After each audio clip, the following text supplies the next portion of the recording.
hate India. नहीं मैं खरीदने जा रहा हूँ। कोरोना है। नहीं तू कोरोना है जा तू जा तू निकल यहाँ से। नहीं यार तू निकल, गोरे आदमी सब मार। नहीं विदेशी आदमी निकल मादर। मैं विदेशी नहीं हूँ, मैं हिंदुस्तानी हूँ। आपका प्रॉब्लम क्या हिंदुस्तान की है? माँ का भक्ता। जल्दी बैठ What? 여기 간다고? 여기 간다고? 여기 간다고? 나 무서워. 아니 왜 여기? Mafia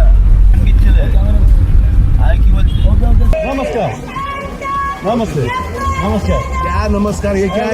hello what's going on sir, could you please let go of my hand sir, could you please sir stop sir Jesus Christ, let go of my hand man. Ticket where you have to go. I told you I don't know. Don't know. Then get out from the bus. Get out from the bus. Go that place.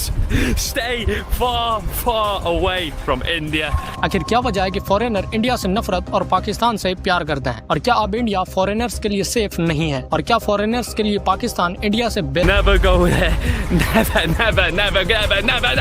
For me, I'd never been treated the way I've been treated in Pakistan. Everyone is so welcoming and nice and friendly here. The hospitality I've never experienced in my life. साल 2023 में 9.66 million tourist ने India का visit किया था और वहीं पाकिस्तान में लगभग 1 मिलियन से ज्यादा जो टूरिस्ट इंडिया में आते हैं वो अक्सर अफसोस करते हैं और दोबारा कभी नहीं आना चाहते। लेकिन वहीं पाकिस्तान में टूरिस्ट इतना ज्यादा खुश होते हैं कि वो बार बार पाकिस्तान आना पसंद करते हैं। ये सच है कि कुछ प्रॉब्लम्स इन दोनों देशों में है, जैसे पोल्यूशन और हैवी ट्रैफिक। इंडिया में लोकल्स का टूरिस्ट के साथ बिहेवियर बहुत ही ज्यादा बुरा होता है। जल्दी बैठ What? 여기 간다고? 여기 간다고? 나 무서워. 아니 왜 여기? और ये सच है कि सभी ऐसा नहीं करते, लेकिन वही कुछ लोगों की वजह से पूरा देश बदनाम होता है। कई व्लॉगर्स जो इंडिया में घूमने आते हैं उन्हें हैरेसमेंट तक का सामना करना पड़ता है। एक व्लॉगर जो अपना व्लॉग को शूट कर रहा होता है, अचानक एक आदमी उस पर हमला कर देता है और उसका कैमरा छीनने की कोशिश करता है। नमस्कार क्या नमस्कार, ये क्या है? hello what's going on sir, could you please let go of my hand sir, could you please sir stop sir Jesus Christ, let go of my hand man.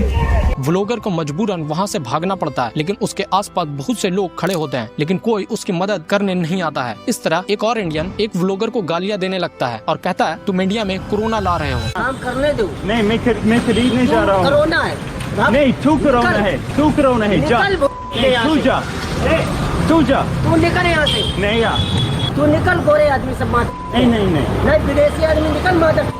मैं विदेशी नहीं हूँ, मैं हिंदुस्तानी हूँ। आपका प्रॉब्लम क्या हिंदुस्तान की है? माँ का भक्ता। एक और व्लॉगर जो बस में ट्रेवल कर रहा होता है तो बस के कंडक्टर उससे बोलता है कहाँ जाना है। वो कहता है मुझे नहीं पता कि मुझे कहाँ जाना है, कोई अच्छा जगह लगेगा तो मैं वहाँ उतर जाऊंगा। इतने में उसके साथ बैठा शख्स गुस्से से बोलता है get out from the bus. My ticket where you have to go. I told you I don't know.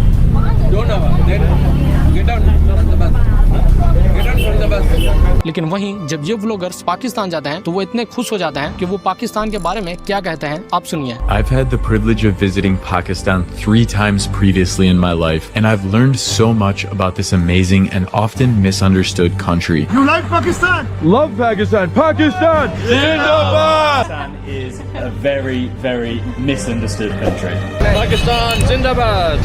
Pakistani hospitality is crazy. This hospitality is truly next level. खैर हम अपनी कहानी में वापस आते हैं तो साउथ कोरियन व्लॉगर जिसका ये सफर एक बुरा ख्वाब बन गया, क्योंकि जब भी वो किसी गली में जाती तो इंडियंस उसे ऐसे घूरने लग जाते जैसे चोरी के इरादे से उसका पीछा करना हो। वहीं एक आदमी तो उसके पीछे ही पड़ गया और सारे लोग उसको अजीब नजरों से देखने लग गए। लेकिन कई स्कैम का शिकार होने के बाद आखिरकार उसका बाइक से एक्सीडेंट हो गया, जिसकी वजह से वो अपना टूर बीच में ही छोड़कर वापस चली गई। I hate India. और इसके अलावा फॉरेन टूरिस्ट के साथ कई रेप के केसेस भी रिपोर्ट हुए हैं, जिसमें अमेरिकन, इजरायली, ब्रिटिश और स्पेनिश के नागरिक शामिल हैं। अमेरिका, ऑस्ट्रेलिया, कनाडा, यूके और इस तरह के कई देशों ने अपनी फीमेल सिटीजन्स को इंडिया में अकेले सफर करने से मना किया है। अमेरिका ने अपनी ट्रैवल एडवाइजरी में कहा है कि इंडिया में रेप के केसेस तेजी से बढ़ रहे हैं, कोई भी फीमेल इंडिया में अकेले सफर ना करे। और इन सब के पीछे खुद इंडियंस का अपना ही हाथ है। Hi dear friends, it's my pleasure. Yeah. Yes, ये इंडियंस फॉरेनर को देखकर कैमरा ऑन कर लेता है और उससे हरेस करना स्टार्ट कर देता है और उससे भी बुरा कि वो उन पर प्राइस टैग भी लगा देता है। ये मेरी लुगाई है। Hello hi. ये मेरा साला है। कैसा लगा साला? ये 150 की, ये 200 की, ये 500 रुपए की है, ये 300 रुपए की है। यही नहीं, एक और जापानीज व्लॉगर जो इंडिया आती है, इंडिया के कल्चर को महसूस करना चाहती है, लेकिन उसे भी फिजिकल हैरेस का सामना करना पड़ता है। इंडिया में जब भी कोई अकेली फॉरेनर नजर आ जाए तो लोग उसके साथ फोटो क्लिक करने के बहाने उसके आसपास इकट्ठा होने लगते हैं और उसके बाद उसे फिजिकली हैरेस करने लगते हैं और ऐसा कई व्लॉगर के साथ हुआ है और सबका यही कहना था, India is not safe for women. At this point, the scams have stopped, the sexual harassment has started, and it only gets worse. I don't know, it was just really dirty and we didn't feel safe at all. He is not safe, not at no time of the day. और इसके मुकाबले में पाकिस्तान में ऐसे harassment का case बहुत ही कम देखने को मिलता है और व्लॉगर्स यहाँ अपने आप को काफी ज्यादा सेफ फील करते हैं। I have never ever had a bad experience with any kind of harassment, so it was very safe as a woman. I feel that there is absolutely no fear of being alone here. लेकिन ये भी सच है कि यहाँ western country जैसे UK, Canada, Australia अपने citizens को पाकिस्तान में भी ट्रेवल करने से पहले अवेयर करते हैं, लेकिन फिर भी उनका एक्सपीरियंस टोटली डिफरेंट होता है। ये देखिए, ये एक कैनेडियन व्लॉगर है जो अपनी जिंदगी से डिप्रेस होकर अकेले एक अनजान सफर में निकलने का फैसला करती है और पहुंच जाती है पाकिस्तान। वो कहती है कि पाकिस्तान ने उसकी जिंदगी टोटली चेंज कर दी है। Everyone is just so warm and welcoming and accepting and non-judgmental, and they're just like, you are a guest in our country, you know, they're just so excited to meet you and to host you, and these people are so amazing. एक और Australian vlogger जो पाकिस्तान जाती है documentary shoot करने के लिए, वो भी बताती हैं कि जितनी रिस्पेक्ट मुझे पाकिस्तान में मिली है शायद और ही किसी देश में मिली हो। Man, this country will steal your heart away. It's top tier for adventurous traveling. If you go to Pakistan, you're not a tourist. You are a guest.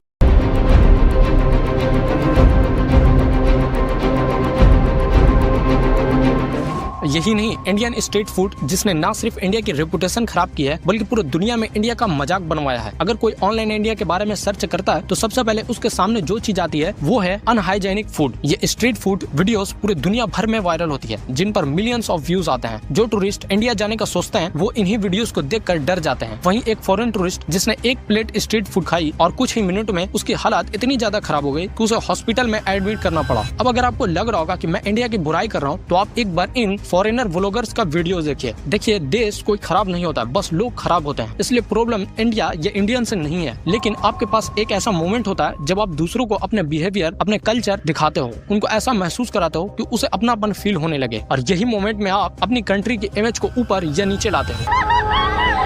जब हम इंडिया की नेगेटिव इमेज के ऊपर बात करते हैं तो अक्सर सारा ब्लेम वेस्टर्न मीडिया के ऊपर डाला जाता है कि इन्होंने इंडिया को गलत तरीके से पोर्ट्रे किया, जिसकी वजह से इंडिया ग्लोबली सबसे हेटेड कंट्रीज में से एक बन गया। लेकिन ये बात बिल्कुल सच नहीं है, बल्कि इसका रियल रीजन है सोशल मीडिया। पिछले कुछ टाइम से सोशल मीडिया पे कुछ ऐसे कंसर्न्स हाईलाइट हुए हैं जिन्होंने हमें सोचने पे मजबूर कर दिया है। इनमें अनहाइजीनिक स्ट्रीट फूड वीडियोस हैं, फॉरेन टूरिस्ट के साथ इंडियंस के खराब बिहेवियर की क्लिप्स भी काफी वायरल हुई। नमस्ते। क्या नमस्कार, ये क्या है? Hello, could you please let go of my hand? Sir, stop.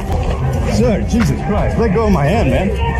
जहाँ एक ऑटो रिक्शा ड्राइवर एक फॉरेन लेडी को बार बार इनअप्रोप्रिएटली टच कर रहा है, वो भी उसके हस्बैंड के सामने।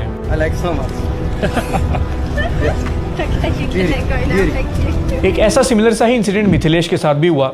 मिथिलेश एक इंडियन है who is married to a Russian woman. वो अपनी वाइफ के साथ उदयपुर में घूम रहे थे तो उन्हें देख के एक लड़का 6000 कमेंट करने लगा, which is a very common stereotype for Russian women in India. तो क्या बोला? सुना मैंने 6000 आया ना जा रहा। कभी ये इंसिडेंट स्पेन के टूरिस्ट के साथ हुआ। In a horrific incident, a Spanish woman was allegedly gang raped by 7 men in Jharkhand's Dumka district. ये इंसिडेंट्स ब्रिटिश टूरिस्ट के साथ, इजराइल टूरिस्ट के साथ गैंग रेप। इंडिया की सड़कों पे कोई फॉरेन लेडी चलती दिख जाए तो लोग उसे ऐसे घूरते हैं जैसे एलियन देख लिया हो। बिना परमिशन के उसके साथ सेल्फीज लेने लगते हैं। Seriously, no. Can we go? I'm not supposed to pay money. ये सारी ही एक्टिविटीज मोलेस्टेशन की कैटेगरी में आती हैं और इन्हीं न्यूज के बेसिस पर वेस्टर्न मीडिया ने इंडिया को एकदम अनसेफ डिक्लेयर कर दिया है, वो भी अपने ग्लोबल प्लेटफॉर्म के ऊपर। हमारे देश में लोगों की तादाद बहुत ज्यादा है और ये सिर्फ अपनी कंट्री के अंदर ही नहीं बल्कि यहाँ से बाहर जाकर भी इसी तरीके का बिहेवियर दिखाते हैं। जैसे ये वीडियो पता है थाईलैंड का है, जिसमें कुछ इंडियंस बोर्ड लेकर खड़े हैं और इंडियन टूरिस्ट से रिक्वेस्ट कर रहे हैं कि मेन रोड पर मत चलो, प्लीज फुटपाथ से वॉक करो। ये दिख रहा है आपको? पढ़े लिखे है ना? फुटपाथ पे चलिए। इंडियंस की सिविक सेंस सिखाते हुए एक दूसरा वीडियो भी वायरल हुआ था जिसमें एक इंडियन रेजिडेंट पताया के बीच पे यूरिनेट कर रहा था, जिसपे थाईलैंड के लोकल्स ने काफी गुस्सा भी किया। एंड दिस आपने ये चेहरा सोशल मीडिया पे जरूर देखा होगा।